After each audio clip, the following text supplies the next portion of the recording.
Hello guys, my name is Pawan Nagar and you are watching TCML। And देखिए, आज हम आपसे बात करेंगे EAC यानी कि एक्सटर्नल ऑडिटरी कैनाल, या फिर बोल दीजिए एक्सटर्नल अकोस्टिक कैनाल, या बोल दीजिए एक्सटर्नल अकोस्टिक मीटर्स। सारी एक ही बात है। ओके, अब आप बोलेंगे सर कैसे?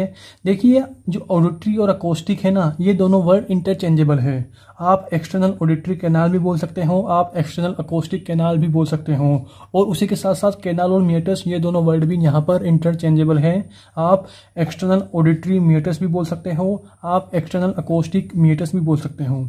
इसीलिए मैंने यहाँ पर स्लेश लिख रखा है, ऑडिटरी स्लेश अकोस्टिक, एंड यहाँ लिख रखा है मैंने canal slash meatus. Okay, I hope आप समझ गए होंगे।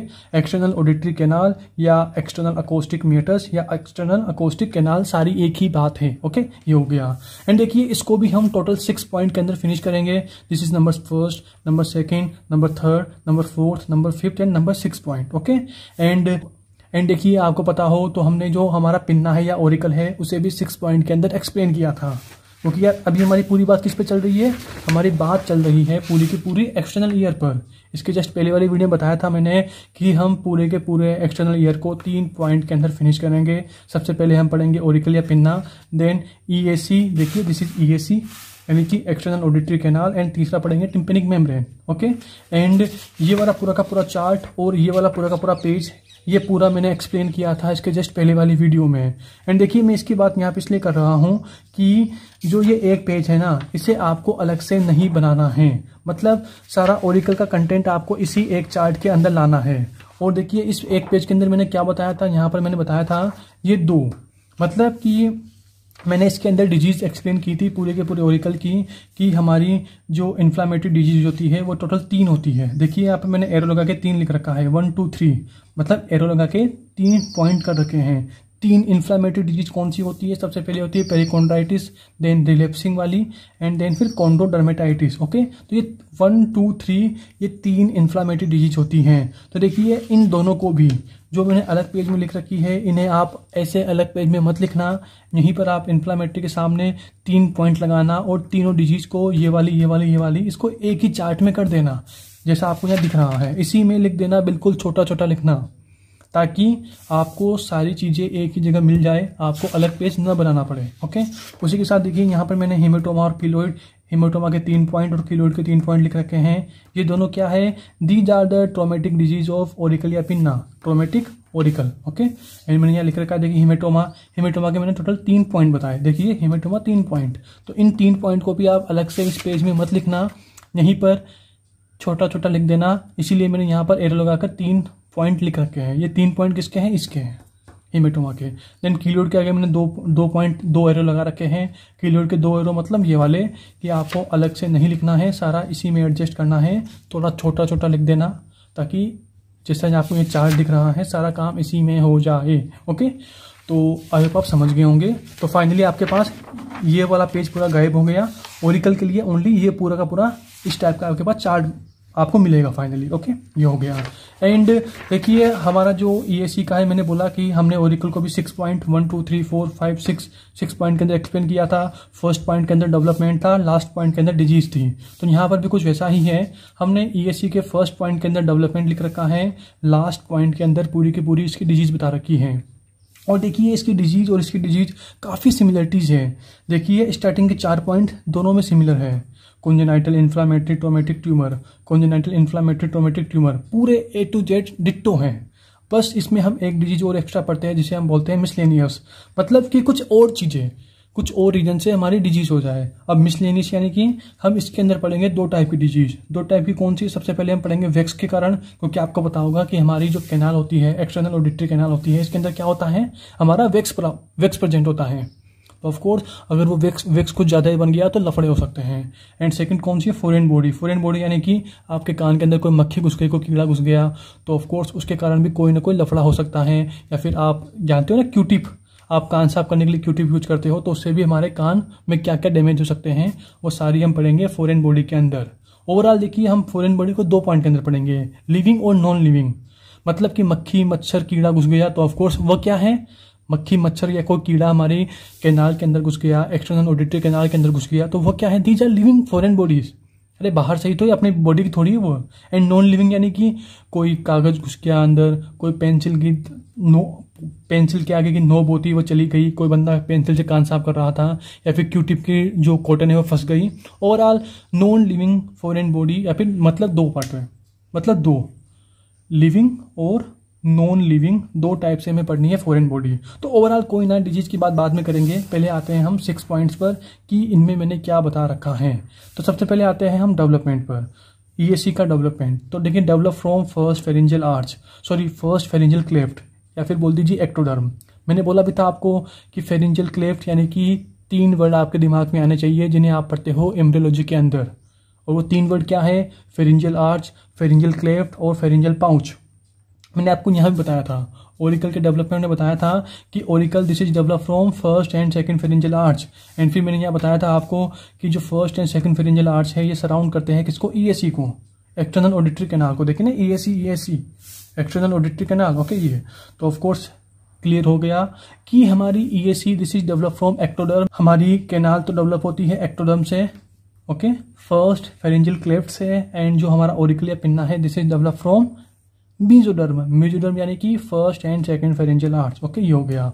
एंड देखिए, मैंने बताया भी था कि सराउंडिंग फर्स्ट फेरिंजियल क्लेफ्ट, कि ये दोनों फर्स्ट फेरिंजियल दोनों आर्च है, ये हमारी क्लेफ्ट को कवर करते हैं।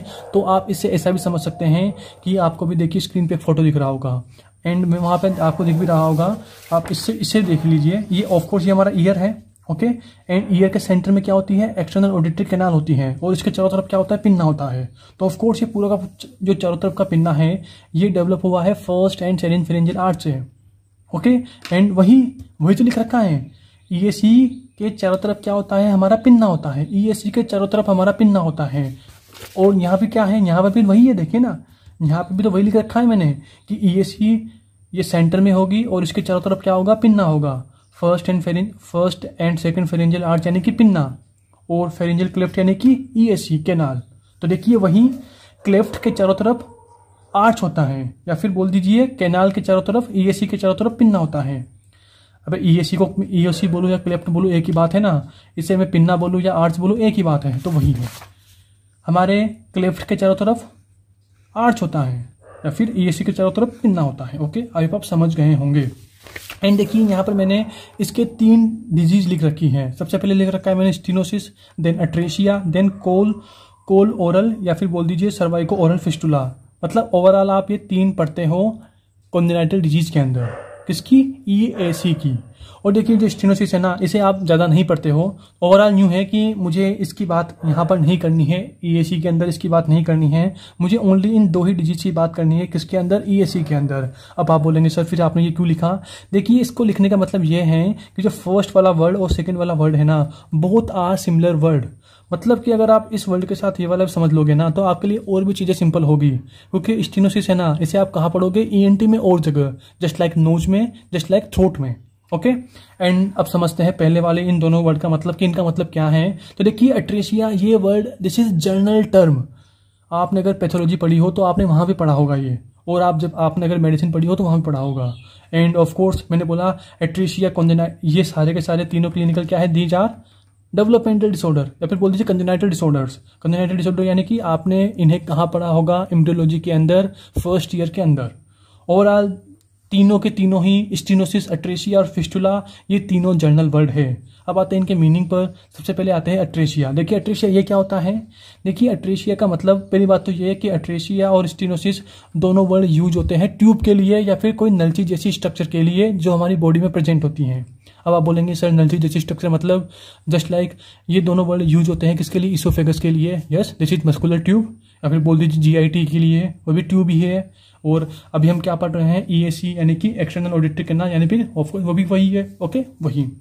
एंड अट्रेशिया का मतलब क्या होता है? अट्रेशिया का मतलब होता है कि जो हमारी नलची है ना वो ब्लॉक हो गई, मतलब एकदम ब्लॉक हो गई। अगर इस नलची से पानी बह रहा है तो पानी अब इधर से आ रहा है लेकिन जा नहीं रहा है, पूरी नलची ही ब्लॉक हो गई, यानी कि हम वहाँ टर्म यूज करेंगे अट्रेशिया। स्टेनोसिस यानी कि स्टेनोसिस का मतलब होता है कि हमारी नलची की जो ल्यूमेन है वो नैरो हो गई, छोटी हो गई, इसमें हमारी नलची ब्लॉक नहीं हुई है, ओके।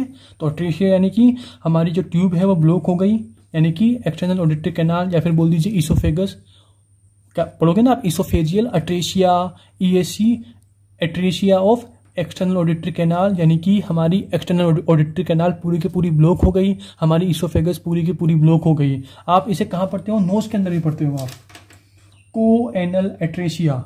तो ऑफ कोर्स कोएनल एट्रेशिया यानी कि आप इसे कहाँ पढ़ोगे, नोज के अंदर। एंड कोएनल एट्रेशिया यानी कि पूरी नोक, नाक है ना, नाक वो हमारी ब्लॉक हो गई।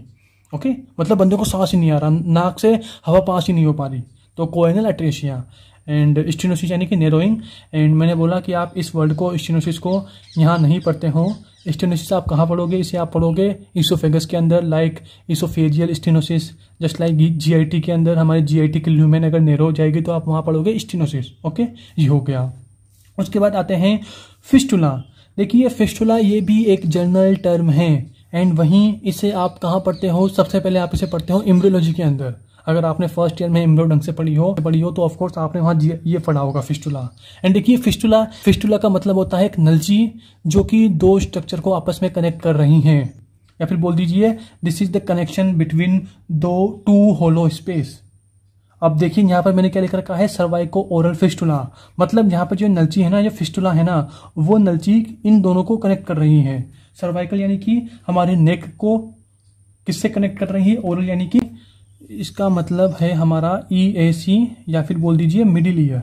ओके, तो हमारी जो फिस्टुला या ट्यूब है ना, ये हमारे नेक रीजन को कनेक्ट कर रही है एक्सटर्नल ऑडिटरी कैनाल से या फिर बोल दीजिए मिडिल ईयर से। ओके, देखिए इन दोनों को, अट्रेशिया और फिस्टुला, इन दोनों को मैं यहाँ पर कॉन्जेनिटल डिजीज के अंदर एकदम डिटेल से एक्सप्लेन करूंगा कि इन दोनों क्लिनिकल्स के अंदर आपको क्या क्या पॉइंट दिमाग में रखने हैं या फिर क्या क्या पॉइंट इंपॉर्टेंट है। ओके, तो ओवरऑल यूं ही समझना कि तीनों वर्ड, ये तीनों वर्ड, ट्यूब, इन तीनों का मतलब है ट्यूब। मैं ट्यूब की बात कर रहा हूं, इसमें पूरी ट्यूब ब्लॉक हो गई, इसमें ट्यूब की ल्यूमेन नैरो हो गई, और इसमें जो ट्यूब है ना वो दो होलो स्ट्रक्चर को आपस में कनेक्ट कर रही है, जस्ट लाइक यहाँ पर सर्वाइको ओरल है, यानी कि ये कनेक्ट कर रही है हमारे नेक रीजन को EAC से। हम क्या पढ़ रहे हैं, EAC से, तो इसे कनेक्ट कर रही है। एंड फिस्टुला और कहाँ पढ़ते हो, देखिए अगर आपने GIT पढ़ा हो ना, GIT में लफड़े होते हैं तो GIT में भी आप क्या पढ़ते हो, फिस्टुला पढ़ते हो।